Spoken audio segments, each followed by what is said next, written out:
Isa kalima katuig nga batang lalaki ang may diferensya na ang panulok matapos malukpan sang boga sa barangay Agdahon, Pasig City sang Disyembre 19.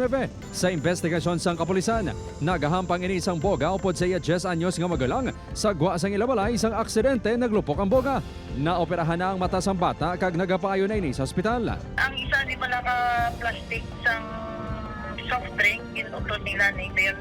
Ito ginataya wala sang magulang sa mangod without knowing nga malupok gali. Hugot ini nga ginamonitor sang Iloilo Provincial Health Office. Nag-coordinate kami man sa PSWDO kung ano ang matag nilang financial assistance. Pero sa aton sa health, gabalik kita gyapon sa kampanya naton sa iwas paputok para ang mga similar nga injuries ma-prevent naton sa future man.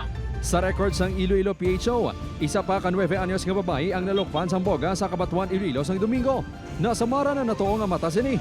Apang sa pag-inspeksyon sa ospital, hindi man malala ang pilas, rason niya ginhatagan ng inisang bulong kagin papauli. Sunod sa Department of Health 6, ang paggamit sa woga ang isa sa nagapungunang kabangdanan sang fireworks-related injury sa Western Visayas sa tiyon sang Paskwa kag Bagong Tuig. Kalabanan nga biktima, amo ang nagaedad, isa tubtob na 10 ka tuig. Gani idako ang bahin sa mga ginikanan sa pagpanubo sang siningang mga insidente. Starting 2022 up to 2024, we have increasing cases. In this increasing cases that I have mentioned, it's more of blast with no amputation or no eye injuries. We have no deaths.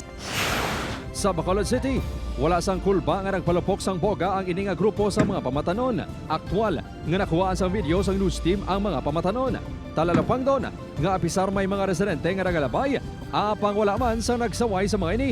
Nakalabot na sa kapulisan ng report kag nagapakig-angot na sila sa barangay. Sunod sa health authorities, magluwas sa paso sa mga kamot kag mata, posible pa magtuga sa malalang asamad ang mga palupok. Magiging disabled yun pa lang aton mga pasyente, no? Because nga permanent ang injuries. So as much as possible, i-avoid na lang gid naton. Upod Kirmel Porquia, Kim Salinas, One Western Visayas.